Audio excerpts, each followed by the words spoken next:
Hello, Geeky Libertarian here. Welcome to my first ever 10-minute game show review. In this series, I'll be reviewing game shows, past and present, in 10 minutes or less. Why only 10 minutes? Because A, Americans are too distracted doing other stuff and can't take more than 10 minutes to watch a video, and B, I'm a busy man. Video games don't play themselves, you know.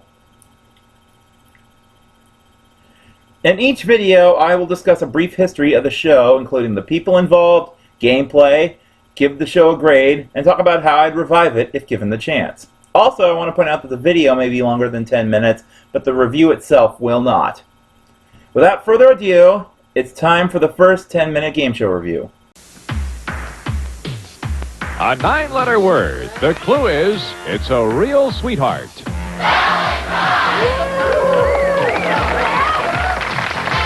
It's the crossword game you've played all your life, but never quite like this.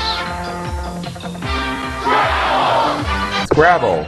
We've all played the game. It's been around for over 65 years. But 30 years ago last month, it became a game show.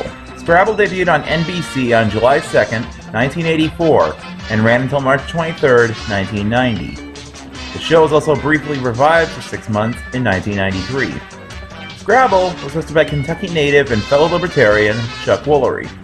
Chuck was originally the host of Wheel of Fortune from 1975 to 81, and in the year I was born, 1983, became the host of Love Connection, his most successful show, which ran until 1995. Other shows he helmed over the years included a 1998 revival of the dating game, Greed, and most recently, Lingo on the Game Show Network. The original announcer was the legendary Jay Stewart, who was Monty Hall's longtime assistant on Let's Make a Deal. Jay was also the announcer on Tic-Tac-Toe, The Joker's Wild, and Scrabble's sister show, Sale of the Century. In 1985, Stewart was replaced by Charlie Tuna. Yes, that is his name. Well, it's at least what he goes by. Born in Nebraska, Charlie has been a fixture of radio in Los Angeles for over 45 years, and you can still hear him every weekend on KRS 101 FM. He also was the last announcer for the long-running Mike Douglas show, and had a cameo in the 1977 disaster film, or film disaster, depending on your point of view, Roller Coaster, starring George Segal, Henry Fonda, and George W. Bush lookalike, Timothy Bottom. Anyway, enough babble. Now here's how they played Scrabble. Sorry. Also, I want to point out that while the show's format remained more or less the same over the years, the structure of the show changed. I'm going to start with the structure most people remember. Two players, almost always a man versus a woman, would compete in a crossword round. The challenger went first, or if there were two new players, the winner of the coin toss. The goal was to be the first to correctly solve 3 words. Chuck would read a cryptic and sometimes punny clue to a mystery word that could have anywhere from 5 to 9 letters. Here's an example. Building on the letter A, 9 letters in the word, and the clue is they think a lot about breaking out. They think a lot about breaking out. They would be given 1 letter to build on, while the remaining letters were randomly placed on numbered tiles between the players. However, there were also 3 letters that didn't belong in the word, called stoppers. The player would draw 2 tiles and drop them into a slot on their podium to reveal the letters. The contestant would then try to place the letters in the word one at a time. If they placed both letters successfully, they could pick 2 more tiles, or anytime they knew the answer, buzz in and guess. If they picked a stopper, that player lost control and their opponent took over, and they could either pick 1 or 2 tiles depending on how many letters they had showing. The player also lost control if they buzzed in and answered wrong. The last letter of any word was never shown, and if neither contestant could come up with the correct answer at that point, the word was thrown out and an alternate would be played later on. If all 3 stoppers were revealed and no one could come up with the answer, the game moved into Speed Word. In Speed Word, each remaining letter in the word was automatically placed at random, except for the last one, until one of the players buzzed in with the correct answer. If right, the player won the word. If wrong, the contestant was locked out and the opponent either had a chance to guess immediately or see more letters. Speed Word would also be used if time was running out or if there was a 2-2 tie. Players could also win a cash bonus with the colored squares on the board by placing a letter in one of them and immediately buzzing in and giving the right answer. A blue square won the contestant $500, a pink square netted them $1,000, and this was theirs to keep regardless of the outcome. The first player to solve 3 words won the game, $500, and any bonus money, and they would move on to the Scrabble Sprint. In the Scrabble Sprint, the contestant would try and solve 4 words as quickly as possible, setting a time for the winner of the second crossword round. Chuck would reveal the number of letters in the word and give the clue, after which he said, "Go." On that cue, a clock would begin counting upwards while the contestant would pick one of the two letters shown to them. The letter picked would go into the word while the remaining letter went back into a shuffle and two new letters were shown. There were no stoppers in the Scrabble sprint. Every letter shown belonged in the word. In order to guess the word, the player had to hit the plunger to stop the clock. If they were right, they moved on to the next word. If they were wrong or didn't answer right away, they would have 10 seconds added to their time as a penalty. The player kept picking letters until they buzzed in with an answer or until there was only one letter left. At that point, if they still didn't know the answer, they could wait 5 seconds without buzzing in and not get a penalty, but they had to play a make-up word later on. After 4 words were solved, the time the player set would be the time for the winner of the second crossword round to beat.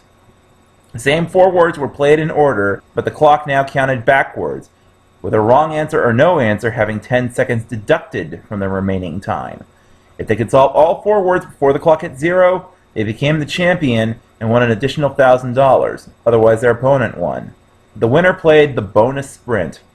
Here, the champion had to solve 2 words with 6 and 7 letters respectively in 10 seconds or less, and the 10-second penalty rule was still in effect, so a wrong answer meant game over. However, if they were successful, the player won a jackpot starting at $5,000 and going up by $1,000 each time it wasn't won. The champion came back on the next show regardless, and they kept playing until they were defeated or they won 5 sprint rounds, whatever came first. Now, I mentioned that this was the structure of the show most people remember. However, it wasn't always this way. When the show first began in 1984, there was originally just 1 crossword played per match, with the winner facing the champion in Scrabble Sprint. This meant that games could straddle between episodes.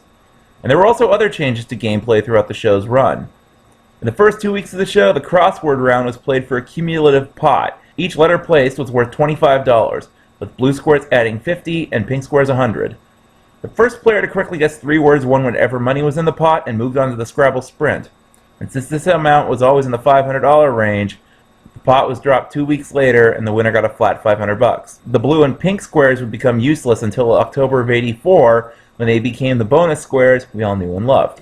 Now in the Scrabble Sprint, both players played at the same time, with the first to solve 3 winning the round. The challenger would pick either a pink or blue envelope, leaving the other envelope for the champ. When the clock started, the contestant picked one of the 2 letters shown, one at a time, until they buzzed in, or until there was only 1 letter left. The words in each envelope had the same amount of letters for fairness.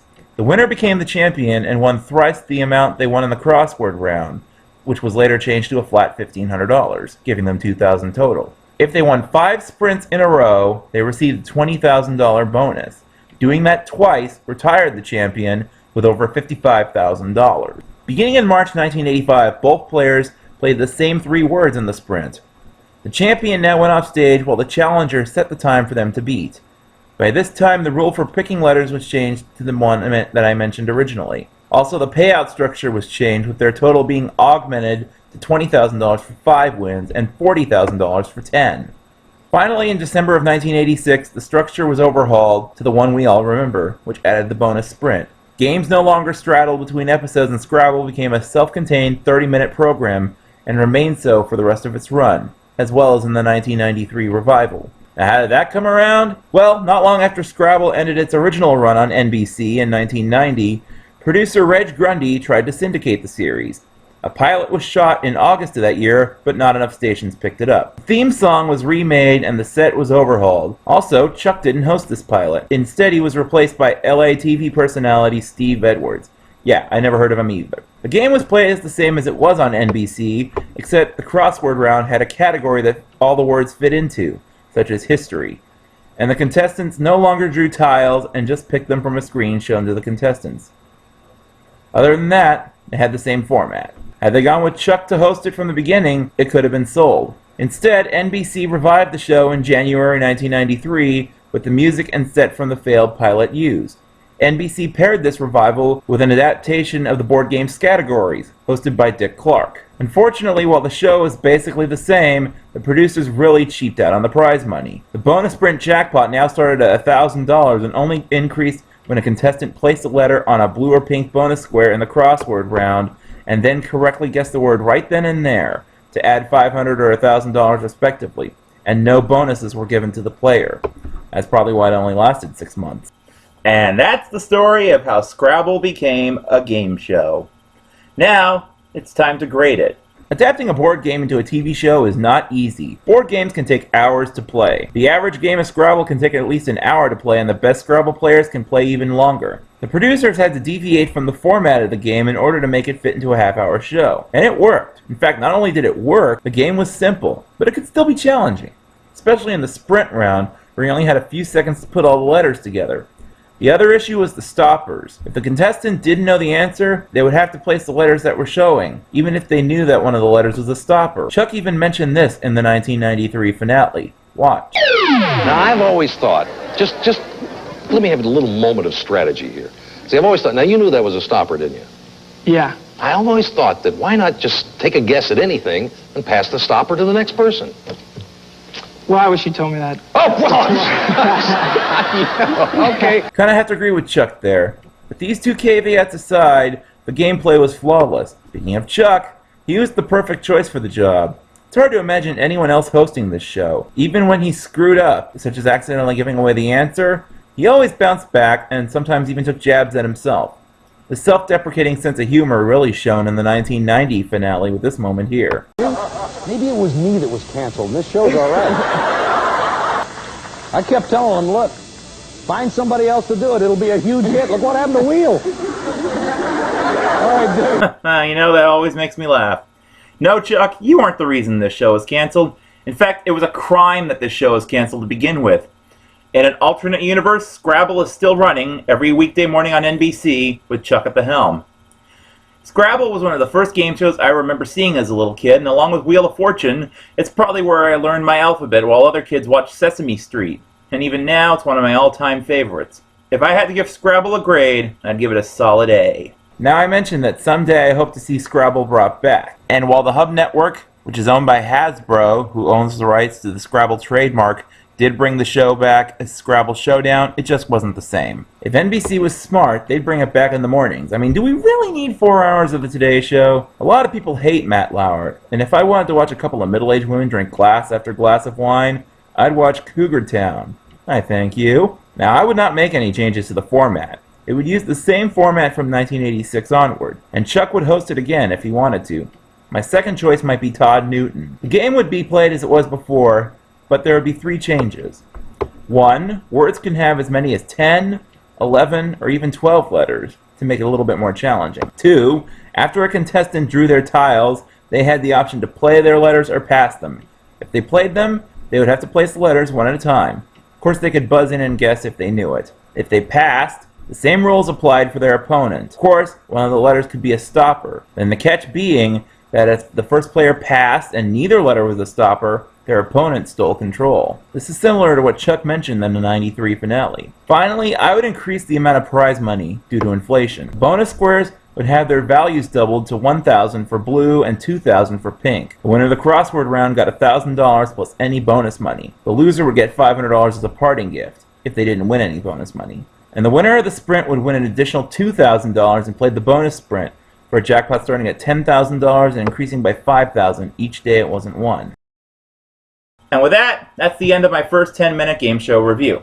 I'll be doing another one soon. Until then, I'm the Geeky Libertarian. Peace out.